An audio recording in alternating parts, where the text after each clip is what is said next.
Assalamualaikum Milanisti, bagaimana kabarnya? Semoga baik-baik aja ya. Kunjungi website kita di maksimalmilan.blogspot.com.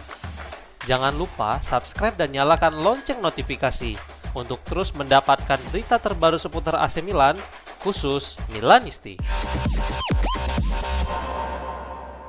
Giovanni Carlellavi buka suara tentang rumor bergabungnya dengan AC Milan menurut sebuah laporan. Kronek membagikan informasi terbaru tentang potensi kedatangan tim prinsip F1 yaitu Alpine Flavio Briatore bersamaan dengan kembalinya Adriano Galliani dan penunjukan Carnevali yang akan memiliki beberapa peran penting ke depannya. Galliani dan Briatore memiliki hubungan yang sangat baik dan yang terpenting di atas kapal pesiar Briatore, Galliani dan Geri Cardinale menjalin hubungan baik. Sebelum pertandingan kandang Sassuolo melawan Lecce kemarin, Carnevali diwawancarai dan membahas spekulasi bahwa dia bisa bergabung dengan Rossoneri. Berikut komentar yang disampaikan melalui Milan News. Dikaitkan dengan klub besar seperti Milan adalah suatu kebahagiaan karena kami semua memiliki ambisi. Saya telah berada di Sassuolo selama 13 tahun dan saya telah melakukannya dengan baik selama bertahun-tahun. Tetapi untuk saat ini hanya rumor, tidak ada kontak apapun, ungkapnya.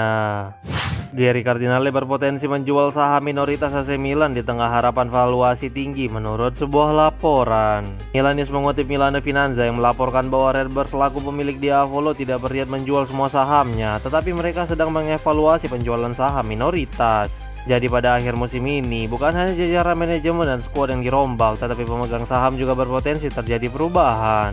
Di antara calon utama yang berpotensi membeli saham klub, salah satunya adalah keluarga David Ellison yang merupakan pendiri dari Skydance Media dan CEO Paramount Skydance Corporation. Cardinale telah memiliki hubungan baik jangka panjang dengan keluarga Ellison dan aliansi ini dapat memberikan manfaat signifikan bagi kedua belah pihak. Rossoneri saat ini bernilai sekitar 1,6 miliar euro dan angka itu bisa terbang menjadi 3 hingga 4 miliar euro setelah dibangunnya stadion baru milik klub. Pada 2024 silam, Cardinale pernah mengisyaratkan bahwa kemungkinan dia akan menjual saham minoritas klub dan sekarang setelah lepas dari Elliott, dia bisa bebas untuk mengeksplorasi berbagai peluang yang datang.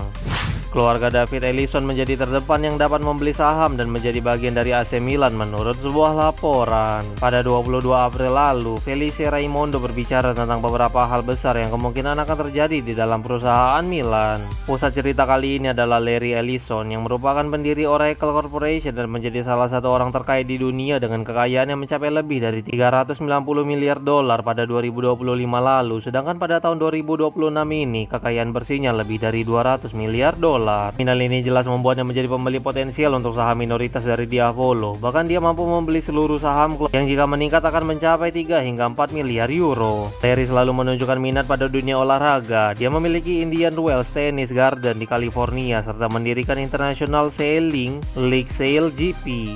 Redbird dan keluarga Ellison sendiri telah bekerja sama selama bertahun-tahun dalam transaksi yang luar biasa besar di sektor media, olahraga, dan hiburan.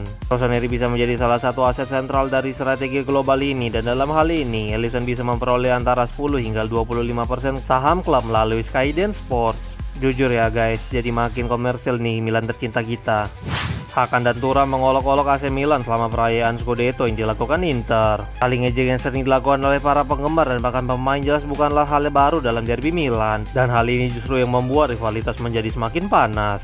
Selama perayaan Scudetto 2022 lalu, Zlatan Ibrahimovic mengajak para penggemar Milan untuk memberikan salam untuk Hakan. Sebelum itu, tepatnya 2007 silam, Massimo Ambrosini juga membentangkan spanduk yang bertuliskan, "Tempelkan Scudetto di atas, Anda adalah aib." Hal ini dilakukan mantan gelandang Diavolo karena pada saat itu Inter memenangkan Scudetto tetapi Milan memenangkan trofi yang lebih besar yaitu Liga Champions. Kemarin Thuram terlihat membentangkan spanduk yang berwarna merah hitam serta ada gambar tikus di tengah spanduk tersebut, sedangkan spanduk kedua bertuliskan, "Dua kemenangan derby Anda adalah aib." Di sisi lain, Hakan mengambil kesempatan untuk memberikan ejekan kepada mantan klubnya dengan memimpin nyanyian "Ci non salta rossonero yang berarti siapapun yang tidak melompat adalah berwarna merah dan hitam.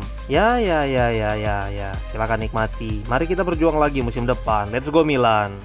Christopher Nkunku memiliki rekor sempurna dalam mengeksekusi penalti untuk AC Milan menurut sebuah laporan. Cerita Dello Sport melaporkan bahwa Nkunku memiliki rekor 100% selama berseragam merah hitam. Dan sejauh ini dia hanya gagal dalam 3 dari 20 penalti dalam karirnya. Itu jelas merupakan persentase yang sangat tinggi. Selain itu performa ini menunjukkan bahwa penyerang Prancis itu memiliki mentalitas yang luar biasa. Musim ini Nkunku berhasil mengoleksi total 8 gol di semua kompetisi dan 5 diantaranya dia hasilkan dari titik 12 pas. Faktanya sejauh ini hanya Frank Kessie pada tahun 2020-21 yang memiliki tingkat akurasi setara dengan Kunku dan menjadi eksekutor utama penalti bagi Rossoneri. Ada peluang besar Kunku akan kembali dipercaya sejak menit pertama pada pertandingan terakhir musim ini. Terlebih dia terlihat lebih konsisten daripada penyerang tim lainnya. Peningkatan performa ini jelas membuat Diavolo bahagia. Meskipun pada awalnya transfernya terlihat sangat mahal, tetapi jika mampu membawa Milan ke Liga Champions, maka jelas itu sangat sepadan.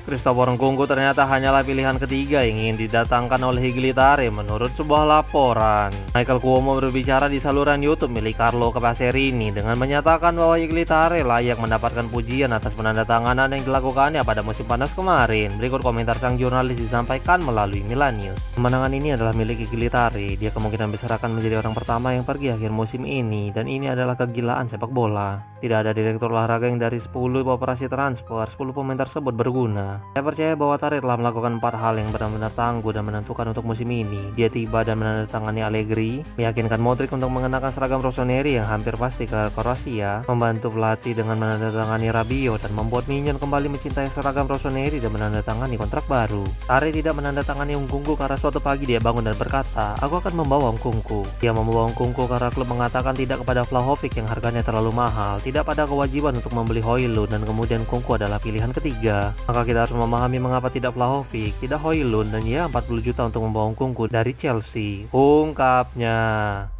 AC Milan tidak mungkin untuk memecat Massimiliano Allegri jika klub berhasil mengamankan Liga Champions menurut sebuah laporan. Matteo Moretto berbicara dalam saluran YouTube milik Fabrizio Romano dengan mengkonfirmasi bahwa pemecatan Allegri bisa saja tidak terjadi karena Liga Champions. Berikut komentar sang jurnalis disampaikan melalui Milan Vibe. Saya akan mulai dengan fakta bahwa Allegri memiliki kontrak 3 tahun dengan Milan dengan 2 tahun tersisa dengan tingkat yang signifikan. Jika Max mencapai Liga Champions, dia akan mencapai target musimannya. Tidak mungkin Milan akan berpisah dengan Allegri baik karena alasan keuangan atau kinerja. Allegri akan memutuskan dan pada akhir musim dia akan memberi penilaiannya sendiri serta memutuskan jalan mana yang harus diambil untuk masa depannya untuk kebaikan Milan setelah serangkaian pertemuan internal yang akan berlangsung minggu depan, ungkapnya.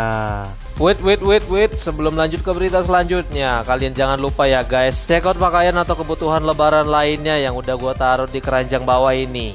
Massimiliano Allegri beri pujian kepada Gary Cardinale atas usahanya untuk mendampingi tim di markas Genoa. Cardinale tampaknya ingin menjadi lebih dekat dengan tim setelah sebelumnya dia hampir tidak pernah mendampingi tim di berbagai pertandingan. Di sisi lain, Allegri melayangkan pujian kepada pemilik klub atas kehadirannya saat diwawancarai oleh Sky. Berikut komentar pelatih AC Milan itu disampaikan melalui Milan News. "Normal untuk bahagia, tetapi kami belum mencapai apapun. Kami masih perlu mendapatkan 3 poin. Saya harus berterima kasih kepada para pemain karena mendapatkan kembali ketenangan mereka. Mereka memiliki 2 atau 3 situasi di mana mereka bisa lebih efektif. Penting untuk mendapatkan hasil bagus. Kami perlu mendapatkan kembali energi kami karena kami telah berusaha keras untuk memperbaiki mental. Ini penting, tetapi saya selalu mengatakan itu. Dalam skema piramida, klub didahulukan, kemudian manajemen harus kuat karena jika kuat, semua orang menjadi lebih kuat dan baik. Cardinale datang untuk berbicara sebelum pertandingan dan ada energi yang lebih positif, ungkapnya.